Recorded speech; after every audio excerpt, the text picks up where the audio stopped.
Hola. Hola, buen día. Hola. Hola. Hola, buen día. Buenas tardes. ¿Qué tal? ¿Cómo están? Hola, buenas. Hola, buenas.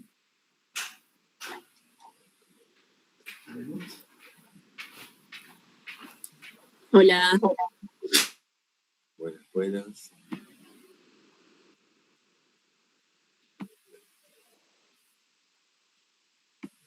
Esperen que admito al resto y vamos para adelante.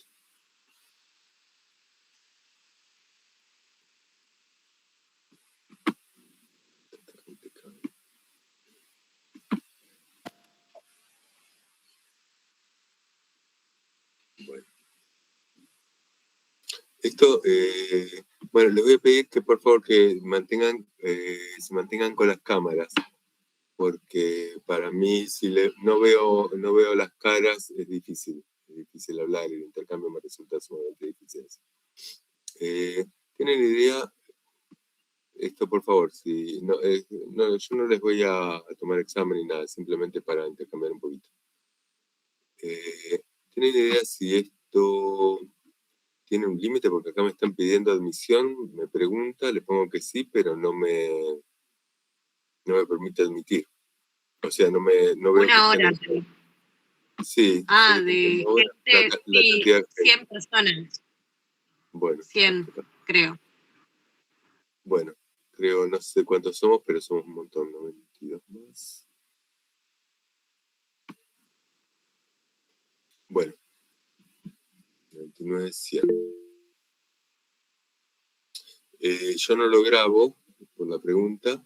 Si alguno lo quiere grabar, ustedes tienen grabador, alguno tiene grabadora de pantalla, no tengo problema, ahí ya no lo manejo. No me parece mal, porque hay un montón de gente que puede querer verlo y no puede, digamos, de hecho. Bueno. ¿Alguno más puede? Yo veo 3 personas en cámara. ¿Hay algunos más que puedan, por favor, abrir la cámara? ¿Podrá ser? ¿Estamos?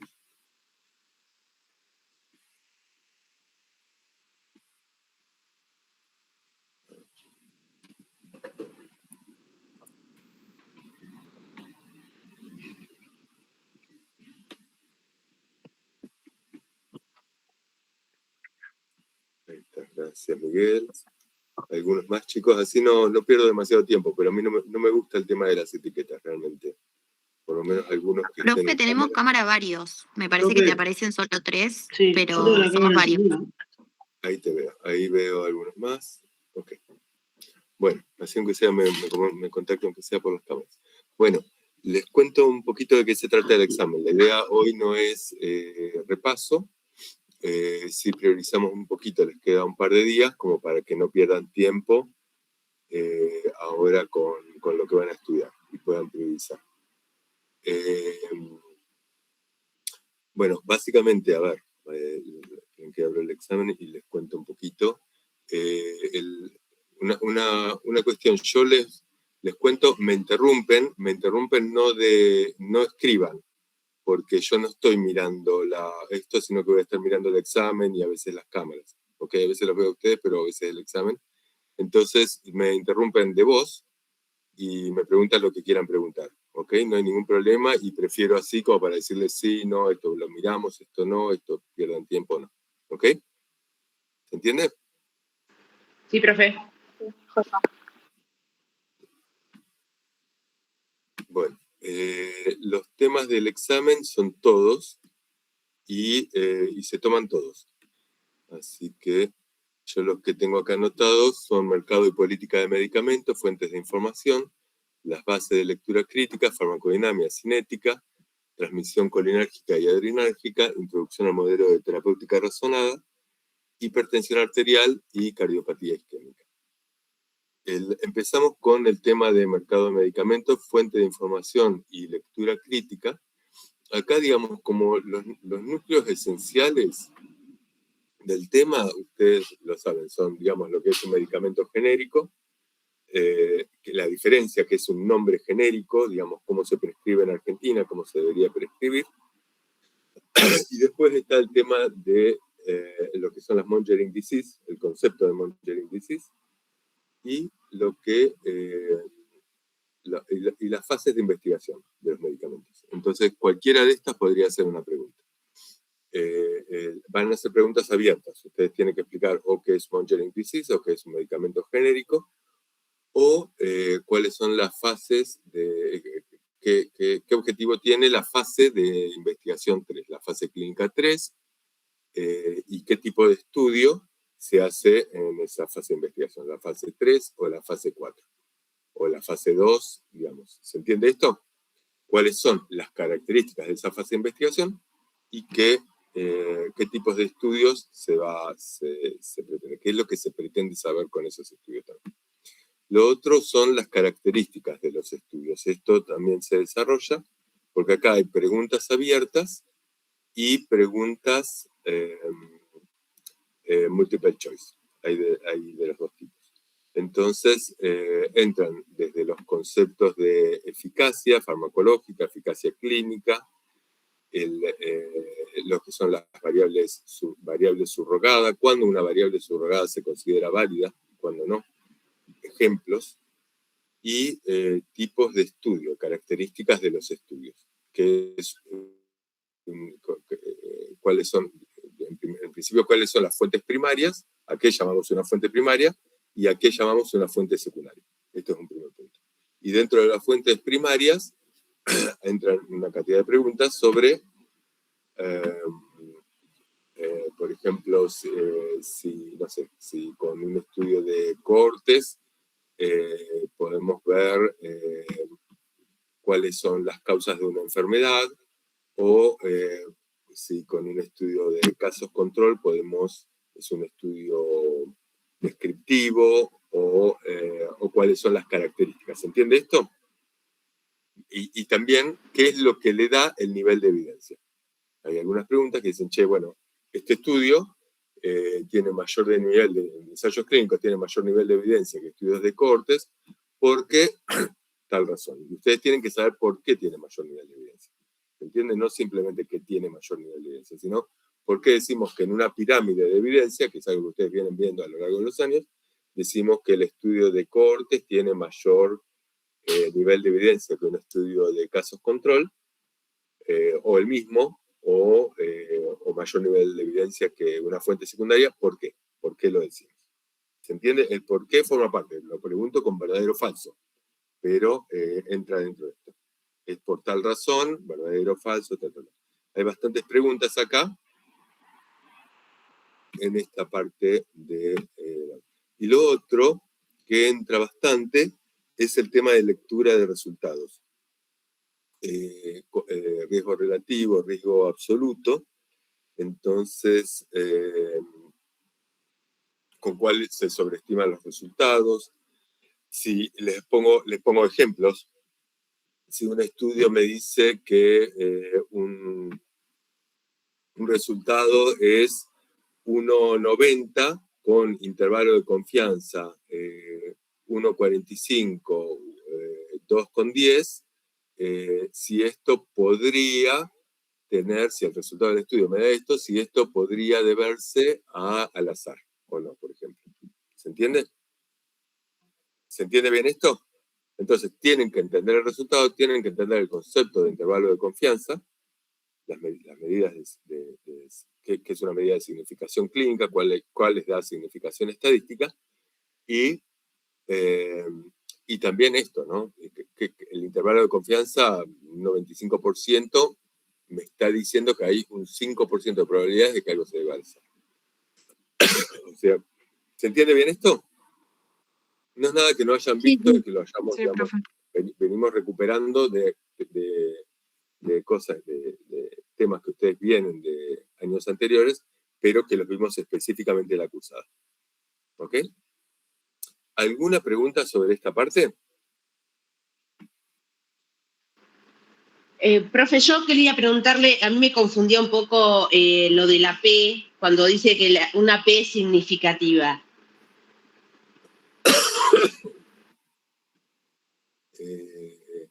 A ver, ¿alguien le puede responder esto?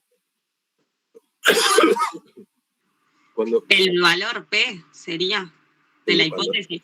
¿Qué significa que la P sea significativa? ¿Esa es la pregunta? Claro, sí, sí. Me acuerdo por ejemplo, el examen del año pasado decía si una P, si el valor de, ¿qué significaba que el valor de P no fuera significativo? Mira, Sí. ¿qué es significativa? Significa que porque la P significativa es una P menor a 0.05, ¿no? ¿Ok? ¿Estamos de acuerdo con eso? Dígame sí o no. Sí. Sí. Me puedo estar confundiendo con el valor. Menor a 0.5 es menos del 5%.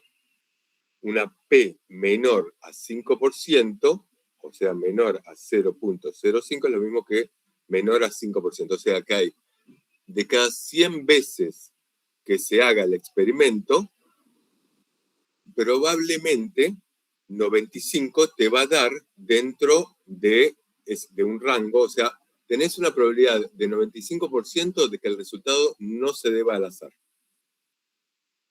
Pero también tenés una probabilidad del 5% de que el resultado se deba al azar. Lo mismo te dice un intervalo de confianza 95%. Tenés 95% de probabilidades de que el resultado esté dentro de ese intervalo de confianza. Tenés un 5% de probabilidades de que el resultado sea por azar, o sea, que el resultado sea falso. ¿Entiendes? Pero cuando es menor de 5%, se considera estadísticamente significativo. Se lo acepta. No significa que sea verdad, porque tenés 5% de probabilidades de que sea falso. O sea, tenés que corroborarlo con otros estudios. Un único estudio, no deberíamos aceptar el resultado, porque si tenés un 5% de probabilidades de que sea falso, y si vas a medicar a un montón de gente con un medicamento con ese resultado, es medio jugado. Si ya 2 estudios coinciden en el resultado, hay una cierta coherencia ahí sí, ya tiene mucho más valor. ¿Se entiende esto? Sí, profe, ahora sí, listo, gracias. Después de esto vamos a farmacocinética. Farmacocinética en el examen lo tomamos con aplicado, es farmacocinética aplicada.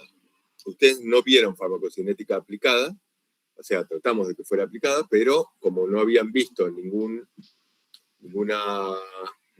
enfermedad, ningún problema de salud, es difícil aplicarlo si no conocen el problema de salud. Entonces, tomamos 2 problemas de salud, que son hipertensión y ANGOR, y hacemos preguntas de farmacocinética aplicados a hipertensión o ANGOR. ¿Está bien? Entonces, les doy un paciente que tiene hipertensión, que tiene ANGOR, que toma medicamentos de ambos tipos. Este paciente del examen tiene las 2 cosas, y les pregunto cosas sobre ese medicamento, sobre esos medicamentos. Pero en esta parte del examen, esas cosas que les pregunto son de cinética, básicamente de cinética. Entonces les doy los datos de los medicamentos, volumen de distribución, vida media, por ahí por dónde se elimina o alguna cosa, o no les digo por dónde se elimina, y les digo, bueno, tal medicamento que tiene un volumen de distribución de tanto, posiblemente se elimine por vía renal. Sí o no, verdadero, falso, sí o no. ¿Se entiende? Con lo cual, digamos, lo que estamos haciendo es un poquito aplicar esta idea, si tiene un volumen de distribución muy alto, significará que es muy liposoluble, y si es muy liposoluble, atraviesa fácilmente el riñón y va a tener que ser metabolizado por hígado. ¿Se entiende? También se va a absorber más fácil, pero la biodisponibilidad no es necesariamente más alta porque hay un primer paso hepático. Digamos, se ponen en juego estas cuestiones. Entonces les pregunto verdadero o falso, con distintos medicamentos, de cualquiera del listado de los medicamentos que les dimos para hipertensión o que les dimos para ANGOR. Dentro de este listado están medicamentos, no necesariamente los que ustedes le darían, puede ser algún otro, y les pregunto esto, este paciente toma esto y después le cambiamos a este otro, del mismo grupo, porque es más liposoluble, o porque el volumen de distribución es distinto, porque la vida media, lo que sea. Y en ese caso les pregunto, ¿usted está de acuerdo con esto? El paciente tiene, no sé, una insuficiencia renal. El año pasado les había puesto un paciente que tenía esto y una insuficiencia renal. Entonces, si tenía insuficiencia renal, no convenía uno que se eliminara por ahí. Y así. ¿Se entiende? O sea, no les pregunto cuentas. No les pongo cuentas, pero si o sea, la cuenta es un poquito lo que yo les decía en el taller que hicimos de cinética. La cuenta les tiene que servir para entender el concepto. Yo les digo, bueno, el paciente, vamos a cambiarle el medicamento y en vez de darle en forma crónica, vamos a decirle que lo tome cuando tiene dolor de pecho. Y entonces les digo, bueno, la dosis que toma cuando tiene dolor de pecho se modifica con el clearance. Si el paciente tiene un clearance disminuido, tengo que modificar la dosis. Y para eso me sirve un poquito acordarme de la cuenta, que la dosis dependerá de... La concentración plasmática depende de la dosis y del volumen de distribución. Ahí el clearance no tiene mucho que ver. ¿Se entiende? Si ustedes se acuerdan un poquito de esto, en cambio la otra cuenta, la de que se utiliza cuando el medicamento está en meseta, la concentración plasmática depende de la dosis diaria y de cuánto elimina de clearance. Ahí sí, si yo lo estoy dando todos los días y cuánto modifica la concentración meseta, para eso les tiene que servir las cuentas. A mí no me interesa que sepan la cuenta de memoria para nada, porque la mayoría de los médicos no saben para qué, tampoco se acuerdan después de las cuentas. ¿Se entiende? Pero jugamos con conceptos de cinética. Ya sea lo conceptual, si le doy tal medicamento, el volumen de distribución para que alcance una concentración de tanto. No sé, un poquito lo conceptual, para ver si entienden el concepto de volumen de distribución, el concepto de clearance, el concepto de vida media, el concepto de tolerancia, que se aplica a nitratos. Todas estas cuestiones entran dentro de estas preguntas. Acá es bastante larguito también. Y hay algunas preguntas directamente sobre las características de los medicamentos. Entonces, puede haber alguna pregunta que no sea estrictamente de cinética, sino sobre si tal medicamento podría haber causado algún efecto adverso o alguna característica que le pase a la persona. ¿Está bien? ¿Me siguen? Ahora, Sí. el tema de los medicamentos, me adelanto un poquito, pero la última parte del examen es sobre hipertensión y ANGOR, cardiopatía isquémica.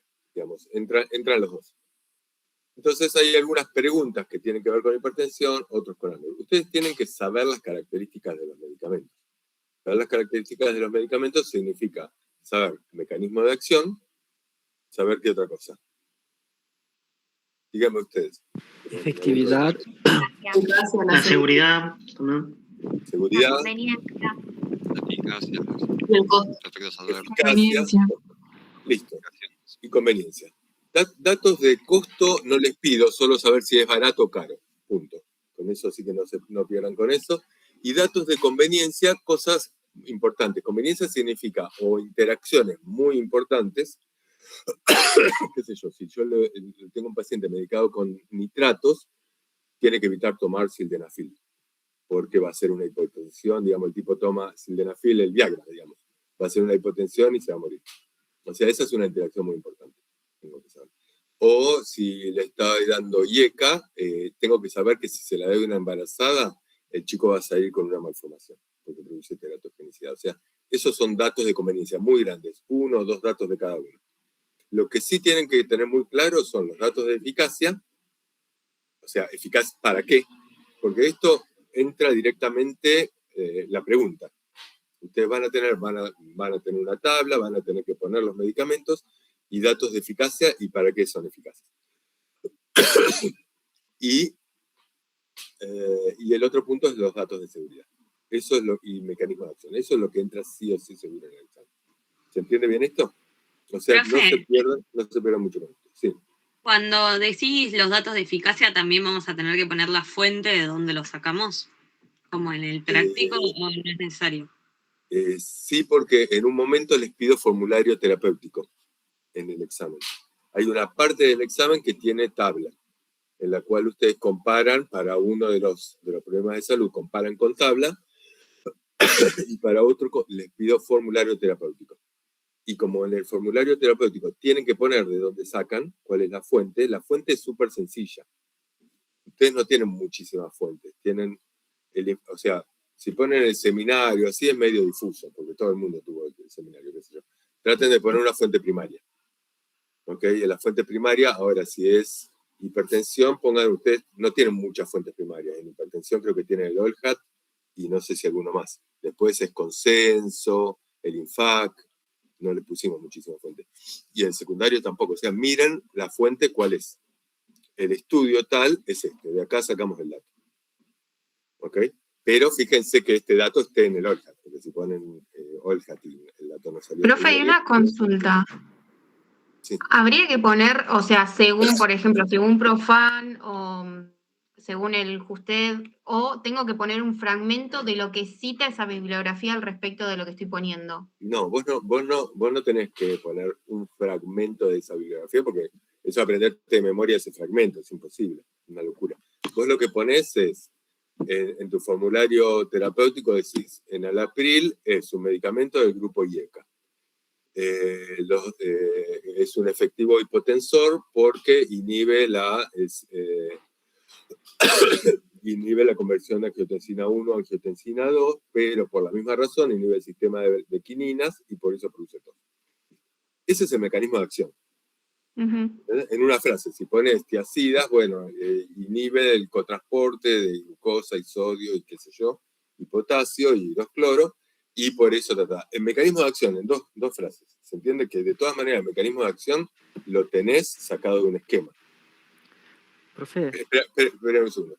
Y después decís, es eficaz para disminuir mortalidad en pacientes hipertensos y no tenés que poner un porcentaje. Si te acordás, buenísimo. Disminuye mortalidad un 20% en pacientes medicinos, no, disminuye. Se ha demostrado que disminuye mortalidad. Hay estudios que disminuyen fuente al ALHAT. Y ahí pones OLHAT. Chao, porque en el OLHAT probaron, en el OLHAT no lo probaron con el enalapril, lo probaron con ramipril. Pero cuando das los datos de eficacia, en general, por una cuestión de mercado realmente, pero se hace así, los datos de eficacia se asimilan a todo el grupo. Entonces, si en el OLHAT probaron para ramipril, y hay 2 o 3 estudios también con lisinopril, qué sé yo, también se acepta para el enalapril. Entonces pones, disminuye mortalidad, disminuye el riesgo de ACV, disminuye el riesgo de insuficiencia. ¿Te fijás qué es lo que modificó? Que esto está resumido un poco en el resto de la bibliografía. Vos podés leerlo del resto de la bibliografía, pero está sacado del OLHAT. El OLHAT es el estudio más importante. Si querés citar el HOPE, buenísimo. El HOPE se hizo con perindopril, no sé qué igual, y también demostró una cosa, como los dos demostraron lo mismo, lo tomamos. Y después lo resumimos en la bibliografía. ¿Entiendes? Los efectos adversos son la tos y puede producir angioedema y puede producir hiperpotasemia. Y la hiperpotasemia puede producir Y como conveniencia, no dárselo a embarazadas, ojo en monorrenos, porque te pueden precipitar una insuficiencia renal, y es un medicamento accesible, es barato. Punto. Ese es el resumen, ¿entendés? Tomás los datos de eficacia, seguridad, conveniencia, costo. Lo que nos interesa es que ustedes empiecen a darse cuenta con qué sustentan una terapéutica. Y es con estos criterios. No puede, si vos lo que estás poniendo, bueno, elijo el enalapril porque es un medicamento barato y que tiene alta potencia y que sirve para bajar la presión, estás desaprobada. Porque no son criterios adecuados. ¿Entiende esto? Porque los datos de eficacia tienen que ser sobre datos de eficacia clínica que valgan la pena para algo. Che, disminuye el riesgo de muerte, si no, ¿para qué lo tomas? Profe, tengo una consulta. Estaba César y después va vos. Sí. Quería preguntar si necesitamos utilizar las fuentes también para mecanismo de acción, seguridad, conveniencia, y también si habrá preguntas directamente sobre las fuentes, o sea, mencionar cómo se hizo el de ALHAT, mencionar cómo fue el HOPE, si habrá alguna pregunta. No les hago preguntas sobre las fuentes porque me parece imposible que lean cada fuente y en general, digamos, llegan a leer las fuentes secundarias. Si el ALHAT, les recomiendo que tengan la idea de cuáles son los medicamentos que están y qué prueba el ALHAT. con qué sí, con qué no. ¿Pero por qué? Porque es un estudio enorme y es en el cual se sustenta mucho de lo que se sabe realmente. Entonces tenemos esta facilidad. Después el resto de los estudios, la verdad que nada, y el ORCAD tampoco, léanse el abstract y de qué se trata la cosa en este momento. Sí. Y lo otro, no, la fuente es para eficacia. Ok. No tengo que decir, según Goodman, eso es conveniente. No, de hecho, no, porque es así como te digo, porque todo lo demás, qué sé yo, vos podés sacar los efectos adversos de un vademecum comercial, y es correcto. Porque el vademecum comercial, o lo del listadito que aparece en el coso de medicamentos, que el prospecto, uno lo puede sacar de otros lados, no es que está mal eso. El tema es, los datos de eficacia es lo más confuso, porque estamos acostumbrados a decir este medicamento sirve, o este medicamento tomalo, y no sabemos qué estamos diciendo. Sí. Y es muy contradictorio la información. En cambio, efectos adversos, en un lugar u otro te va a salir que produce tos. En otro quizás no sea lo mismo lo que dice acá que en el prospecto del mismo medicamento en Inglaterra. Ahí es mucho más completo. Y el juicio te lo ganás igual. Si vos crees que no produce nada y le produce un angioedema y se muere, el juicio te lo hacen igual, aunque no esté en el prospecto. No es un problema de fabricante, es un problema del médico. Pero, digamos, suelen estar el distinto del Google, del donde sea. Sí, Gaby Servino. Sí. Profe, para ver si entendí bien, el OLHAT se hizo, por ejemplo, con el lisinoprinil, que sería un IECA. Entonces los resultados de ese resultado con ese IECA también equivalen para el enalapril. Sí, pero porque hay otros estudios. El OLHAT se hizo con lisinopril, pero hay un estudio que es el HOP que se hizo con el ramipril, por ejemplo.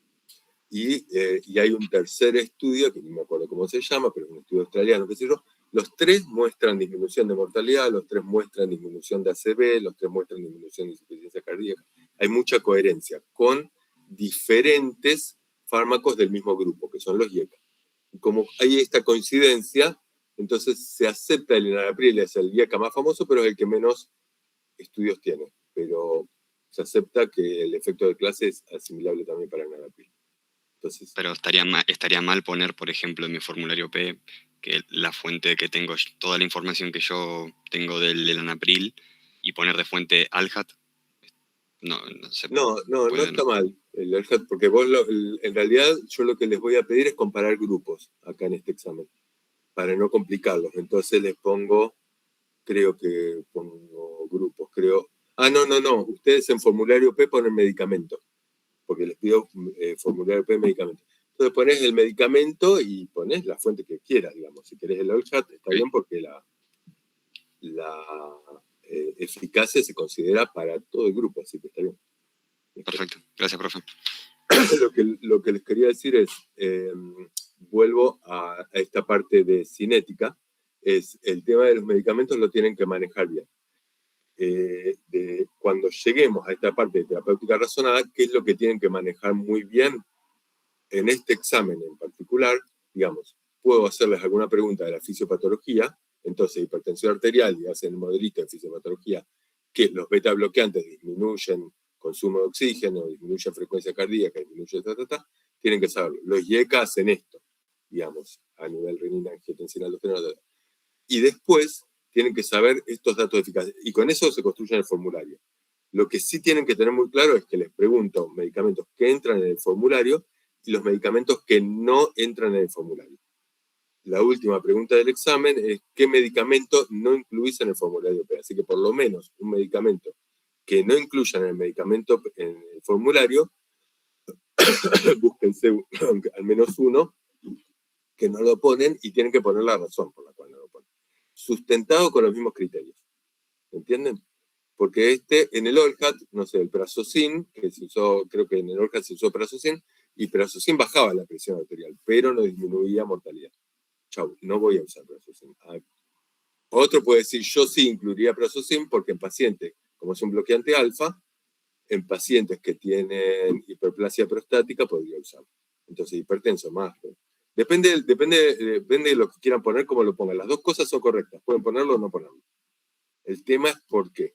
¿Se entiende? Si el que lo pone dice, no es un medicamento que ha demostrado eficacia clínica para hipertensión arterial, pero lo incluyo porque en pacientes con hiperplasia prostática sirve, buenísimo, listo, está incluido, está correctísimo. Y el que dice, no, yo no lo pongo por esta otra razón, porque no he demostrado, listo, no lo pongo. No es mi medicamento. ¿Se entiende bien? El tema es con qué están sustentando ustedes su decisión. ¿Ok? Uno puede decir, beta bloqueantes no lo pondría, porque beta bloqueantes en hipertensión no ha demostrado disminuir claramente mortalidad. Y otro dice, beta bloqueantes ha demostrado disminuir insuficiencia cardíaca. ¿No? Bueno, yo lo pongo. ¿Se entiende? Porque es un formulario terapéutico personal. Y después, quien lo corrige lo mirará. Se supone que los docentes tienen la formación suficiente para entender esto.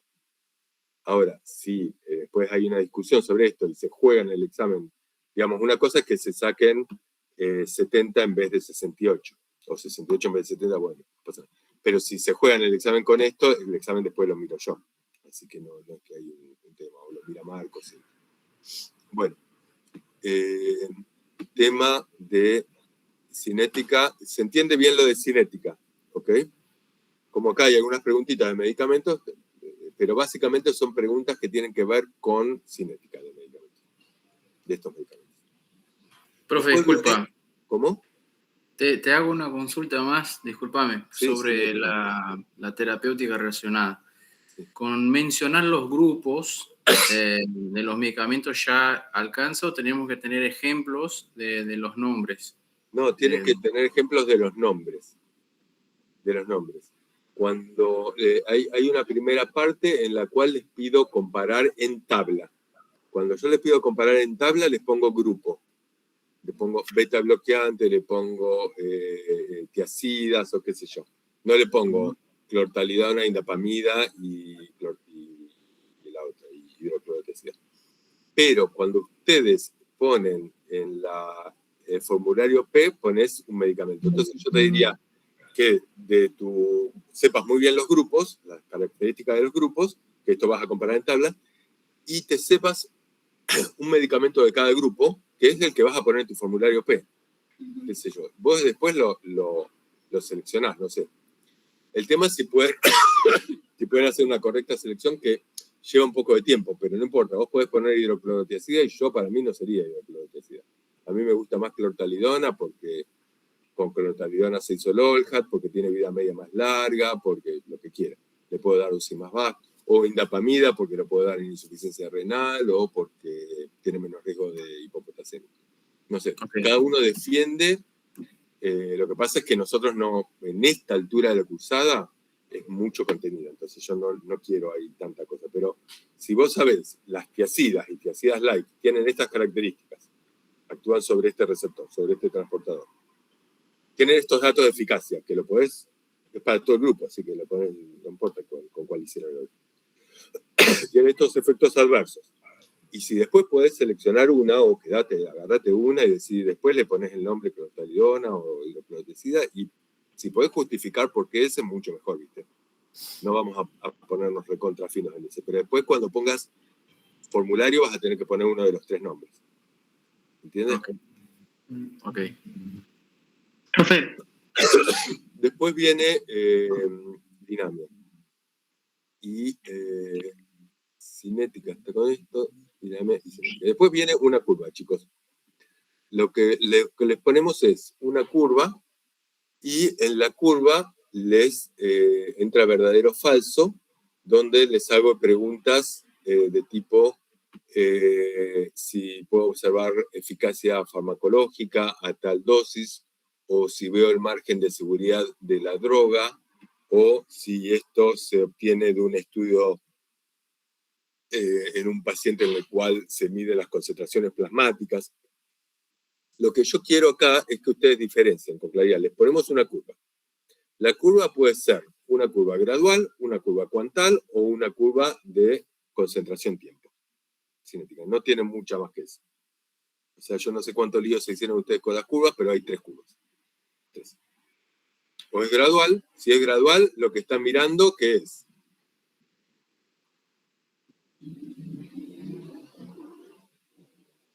¿Efecto en el tiempo? No. En la población. Menos. Chicos, alguno, por favor. Dosis, efecto. Están mirando dosis, efecto. Están mirando cuánto se modifica un efecto a medida que aumenta la concentración del fármaco. Eso es una curva gradual. Eso es lo que tienen que saber de la curva gradual, chicos. Punto. No se hace más lío que esto. O sea, abajo voy modificando cuánto fármaco hay en el sistema. Quiere decir cuánto le doy a la persona o cuánto le meto en la cubeta o lo que sea.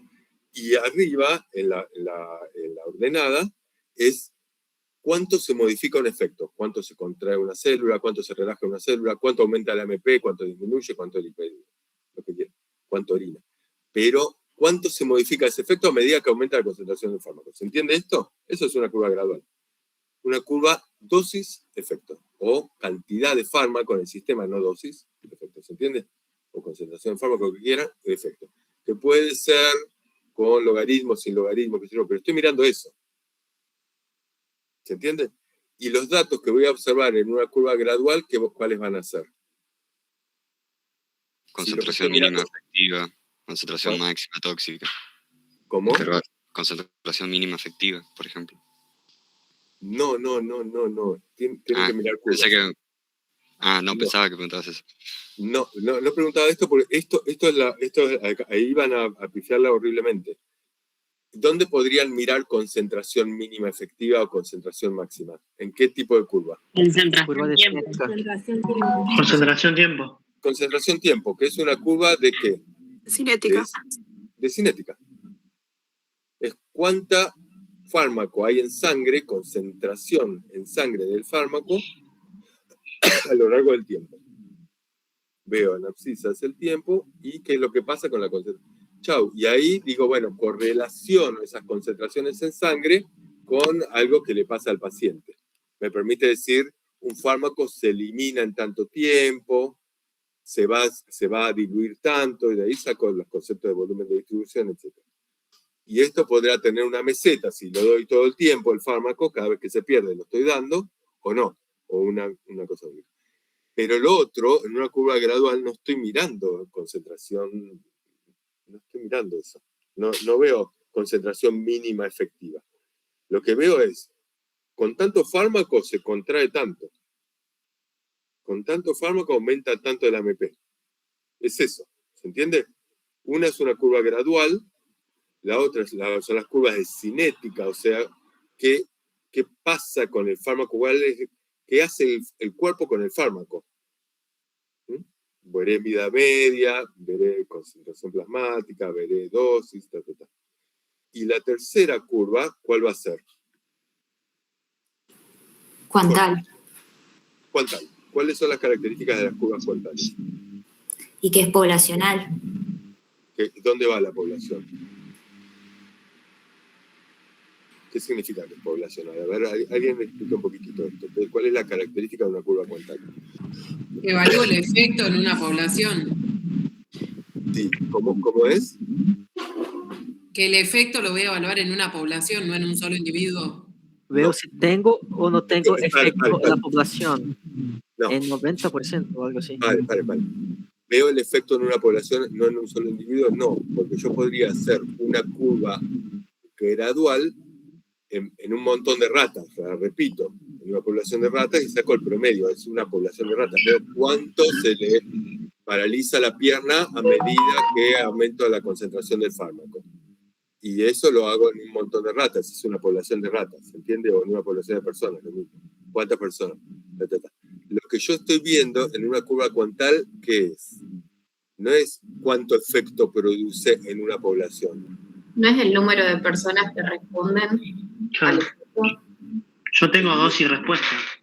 No tengo dosis respuesta. En una si curva tengo cuantal o no no tengo dosis efecto. respuesta. ¿Cómo? Si tengo o no tengo efecto en la población. No es a Tengo cuánta o no tengo efecto en la población, pero es más correcto lo que planteó antes la compañera, es cuántas personas van respondiendo a medida que aumentan la dosis del fármaco. Eso es una curva cuantal. Entonces, en abscisas aumentan la cantidad de fármaco. Y veo cuántas personas van respondiendo. ¿Se entiende? Entonces, con tal cantidad de fármaco hay 2 personas que se duermen. Con tal cantidad mayor hay más que se duermen. Y con más cantidad mayor hay 5 que se van a morir. Y entonces estoy viendo un efecto deseado. ¿Cuántas responden a ese efecto? ¿Cuántas responden con el efecto que yo estoy buscando, que se duerman? ¿Y cuántas les va a producir el efecto adverso, que se mueran?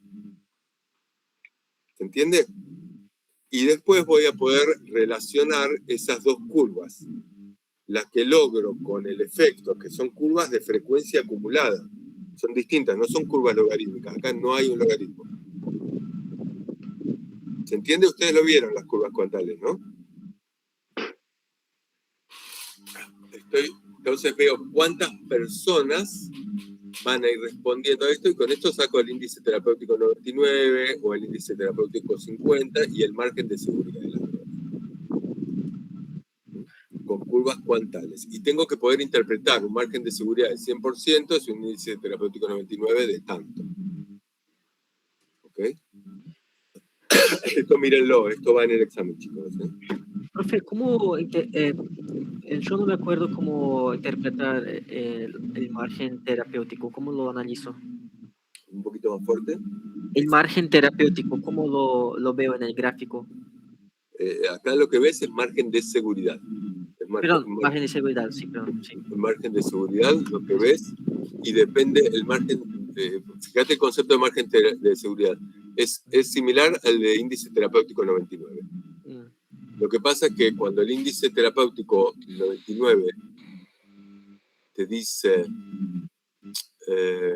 2, ¿qué está diciendo? Si el resultado del índice terapéutico 99 te dice 2, ¿qué significa? No te sabría decir. 99. Y me da 2. No me acuerdo si 98 responde o no. No me acuerdo, profe. 99. Sí, 99. A ver, ¿alguien? No es que hay que duplicar, creo que era la dosis efectiva 99 para tener la dosis tóxica 1. Exacto, es eso. ¿Y qué significa la dosis efectiva 99? Es la dosis con la que responde el 99% de la población. Entonces, la dosis efectiva 99 es la dosis con la cual produzco el efecto deseado, en este caso dormir, el 99% de la gente. Pero con esa misma dosis, uno se va a morir. Un 1%, por eso es de 100, 99 produce esto, pero uno se va a morir. Es índice terapéutico 99. Y en este caso era 2 el resultado. Un índice terapéutico 99,2 significa que tengo que duplicar la dosis para, si duplico la dosis con la cual produzco efecto en el 99% de la población, mato al 1%. Eso significa. Y un margen de seguridad del 100%, ¿qué significa? Fíjense, tienen que sacar la cuenta. Agarren el índice terapéutico 99 y saquen con eso margen de seguridad. Agarren un índice terapéutico 99 igual a 2. Miren cómo se saca la cuenta, que es muy sencilla, es hacer una cuenta y saquen el margen de seguridad. Y traten de entender qué les da ese margen de seguridad. El margen de seguridad es un porcentaje. El índice terapéutico no. ¿Cuánto duplican, cuantifican? Si el índice terapéutico es 4, 99 es 4, quiere decir que tengo que darle 4 veces más dosis con la cual produzco el efecto deseado en el 99% de la población para producir muerte en el 1%. ¿Entienden? Esto es un concepto importante. El índice terapéutico 99 puede ser 0,5.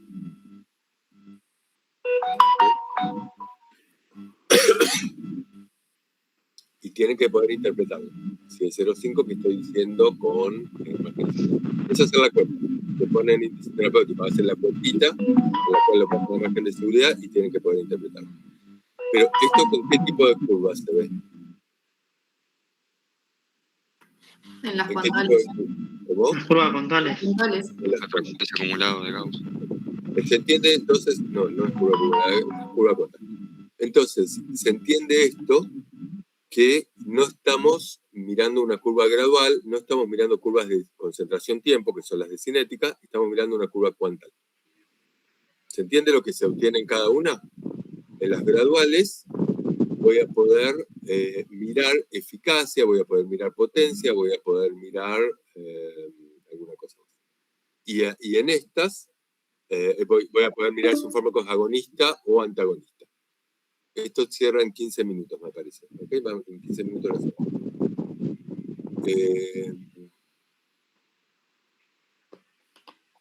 A ver si me deja más tiempo. Ay, no. Bueno, ¿se entendió esto? Sí. ¿Ok? Tienen que mirar curvas porque les pongo una parte del ejercicio, tiene bastante puntaje, es curvas. Y ahí les empiezo a preguntar verdadero o falso, esto sirve para esto, lo que están mirando es tal cosa, modifico tal índice, modifico tal cosa. Después viene sistema colinérgico y adrenérgico. Sistema colinérgico y adrenérgico, díganme ustedes lo que les voy a tomar, chicos, si no perdemos tiempo. Los receptores. Carga anticolinérgica. ¿Cómo? Fuerte, fuerte. Una dijo receptores, ¿qué más? Carga anticolinérgica. Carga anticolinérgica. Que el concepto de carga anticolinérgica es una pregunta absolutamente llegable. ¿Qué es carga anticolinérgica? Ejemplo. ¿Y lo otro? Para dibujar algún terminal colinérgico o adrenérgico o utilización de los fármacos colinérgicos y adrenérgicos. Exacto. Esas son las 3 preguntas posibles. No tiene mucho más. O sea, o es un dibujito de una terminal adrenérgica o colinérgica y ubicar ahí posibles fármacos, posibles sitios de intervención, los muscarínicos, aranestos, o carga anticolinérgica, o la tercera, que es que yo les comenté por el grupo, que es, le pongo un cuadrito y tienen que llenar en el cuadrito el nombre de medicamento que va a producir tal efecto y segundo mensajero. A ver si les estoy... Sí, mecanismo de acción y los efectos. Es esto. ¿Ok? Para lo cual, lo primero que tienen que hacer con ese trabajo práctico es agarrar y mirar los medicamentos del grupo que figuran al principio y que ustedes en el trabajo práctico, yo estuve en 3 trabajos prácticos esa semana y ninguno había hecho la pregunta 1, que era, fíjate para qué sirve cada uno de los medicamentos de arriba. ¿Okay? Tienen que fijarse para qué sirve cada medicamento, entonces, cuál es el mecanismo de acción y qué es lo que va a producir. ¿Okay? Eso está en el capítulo del RANC. Hay que mirarlo atentamente y contestar esa pregunta que se la saltearon. Esa pregunta entra en el examen. ¿Se entiende esto? Cuadrito donde van a tener que ir completando esto. Profe, ¿De qué grupo es? ¿Cuál es el medicamento? El mecanismo de acción, los efectos, las indicaciones, etc. Sí. Profe, tenemos que saber. ¿Qué capítulo, profe, dijo? El capítulo de rank de colinérgico y capítulo de rank de colinérgico y anticolinérgico. Lo que figura, les diría rank y no el Goodman, porque el Goodman ¿ok? También no pierdan tiempo con adrenérgico. En esta oportunidad, en este examen, les voy a preguntar de colinérgico anticolinérgico. Así que es el capítulo ese, el colinérgico anticolinérgico, bien leído, diciendo, identifiquen, trabajen con el práctico, porque en el práctico les dice el nombre del medicamento, le ponen al lado del nombre la indicación, los efectos adversos, y se ubican con eso, con esa tablita. ¿Ok? Eso, y la otra posibilidad grande es el gráfico, donde les pongo un gráfico de una terminal colinérgica que sea neuromuscular y cuáles son los grupos de medicamentos que pueden actuar ahí. El hidrofonio, el no sé qué, que es lo que dónde va a actuar. ¿Se entiende esto? O sea, es el práctico, pero el práctico bien hecho. No se tiene que salir. Sigo para adelante. Profe, ¿efectos adversos anticolinérgicos periféricos y centrales también vas a tomar? A ver, sí. Sí, porque entra dentro de lo que es carga anticolinérgica. Y también dentro del cuadrito entra. Entonces les puedo poner efectos de carga. En realidad en el cuadrito no entra, pero al poner algunas características de los fármacos les va a entrar. Pero en carga anticolinérgica sí. Ahí tienen que saber cuáles son los efectos adversos anticolinérgicos centrales y periféricos. Y los efectos colinérgicos. No es muy difícil, porque si saben eso, lo explican. Si saben que un medicamento es un anticolinérgico y entra al sistema nervioso central, inmediatamente lo explican. Es saber poquita cosa. Bueno, y después vienen estos 2 puntos de terapéutica razonada, en el cual entra exactamente lo que les dije. O sea, el tema de, les pongo un problema de salud, les planteo tabla, multiatributo, puede llegar a entrar un esquema fisiopatológico, y les pido más adelante para el otro problema de salud, les pregunto formulario terapéutico, con 3 medicamentos que pondrían en su formulario terapéutico, 4 y 1 o 2 que no pondrían. Y tienen que fundamentar por qué. Profe, Sí. te hago una pregunta rápido. Cuando armamos el formulario P, tenemos que, o sea, explicar brevemente sobre ese medicamento, el mecanismo de acción, ¿no? Todo lo que estuvimos haciendo, ¿no? Bien. Tienen que saber el mecanismo de acción, los datos de eficacia, de dónde salen esos datos de eficacia, los datos de seguridad y los datos muy importantes de conveniencia y costo. Profe, ¿los datos de eficacia lo ponemos con cruces como en el TP? Si te conviene, sí, usa el mismo modelo. Listo, Porque, gracias. cuando pone el formulario terapéutico, ya no. Formulario terapéutico es un resumen. Formulario terapéutico te lo pones a escribir ahora. Agarrás la tablita y de tu tablita sale el formulario terapéutico. Y el resumen que yo le dije en Alapril sale de los 4 cuadraditos donde puse datos de eficacia. Y como puse que era eficaz para bajar la presión y también para ACV, para infarto y no sé qué, directamente escribo, es eficaz, hay datos de eficacia, y si tengo qué tan eficaz, disminuye el riesgo de morbimortalidad un 20%, lo pones. O sea, traducís, ya en el formulario terapéutico no pones cruces. Es algo que te tiene que servir a vos a largo plazo. ¿Okay? Después, perdón, una cosita. Si ustedes van armando, ustedes acaban de empezar, tienen 2 problemas de salud. Piensen que de aquí a fin de año van a tener unos 30. Entonces, si van armando en cada problema de salud el formulario terapéutico, termina y en diciembre están rindiendo la materia. Porque se hacen el resumen mientras va pasando cada trabajo práctico. Sí. Yo te quería preguntar si es necesario saber todo el esquema de músculo liso bronquial, o sea, saber dibujarlo con todos los... Mira, acá no, pero dentro de... Viste, cuando hay preguntas de dinámica o de cinética, yo les puedo hacer preguntas. O sea, el esquema puede ser un músculo liso en el cual... No te pongo músculo liso, te pongo aumenta AMP cíclico. Y entonces te pongo, le estoy dando un beta bloqueante.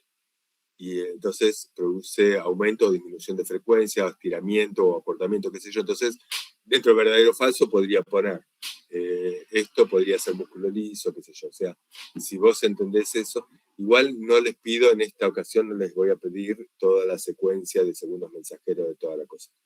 Eso no. Pero sí puede entrar alguna pregunta, así que tengas que interpretarlo.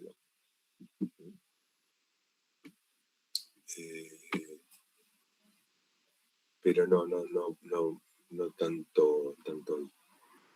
Profe, tengo una pregunta. ¿En sistema nervioso entra órganos fosforados? Sí, claro. Dentro del autónomo entra órganos fosforados.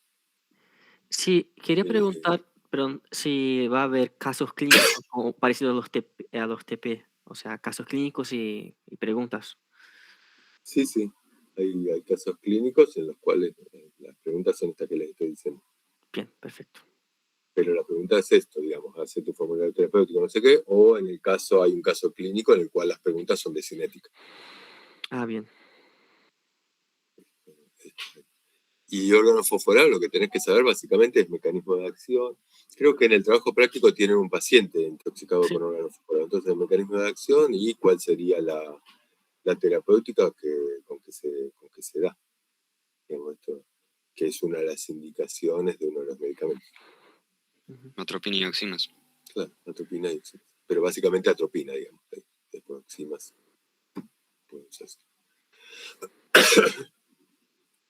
¿Preguntas? Tenemos 5 minutos. Se cierra la llamada. Cuando se corta, se corta. Profe, yo tenía una duda respecto al último trabajo que era de cardiopatía isquémica. En la consigna donde nos pedía, hacer el formulario P y hacer la receta, digamos, como la prescripción. Y también preguntaba, sobre como tener en cuenta la medicación que él ya estaba tomando porque él era hipertenso. Y me quedó la duda porque él ya venía medicado con valsartán, ¿no? Que, por ejemplo, yo no lo tengo como primera opción, por así decirlo, en el formulario P.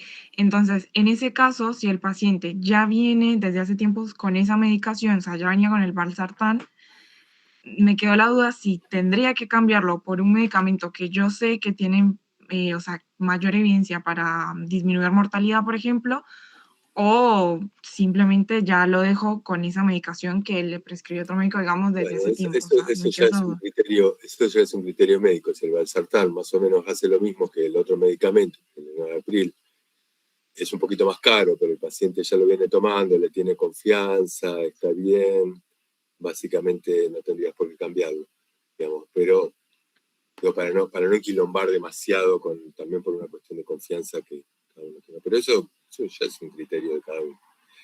Una cosa que me hizo acordar recién la pregunta de ella, es que hay preguntas sobre actividad física y alimentación. En Angor y cosas, concretamente en Angor. Forma parte de lo que tienen que, dentro de la tabla, sí también entra dentro de esto. Digamos, hay algunas cosas que tienen que saber cuál es el mecanismo con el cual ejerce su mecanismo de acción, la actividad física, y datos de eficacia de alimentación adecuada y actividad física. Eso entra. ¿Okay? Hay una bibliografía cortita que les pasamos sobre eso. ¿Está bien?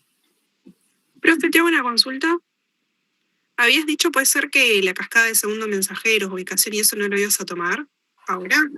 No lo voy a tomar, puede haber alguna pregunta que tengas que interpretar porque tenés que poner aumenta, MP cíclico, disminuye, qué sé yo, pero no, en esta oportunidad en realidad lo deberían saber, porque forma parte, pero digamos, quedando 3 días, no les pregunto exactamente segundos mensajeros de toda la cosa. Sí, cuando entra anticolinérgicos, colinérgicos, qué sé yo, ustedes por ahí tienen que poner produce tal cosa. Ok. Según a tal receptor, produce tal cosa. Si sabes la cascada, sabes eso. Bien.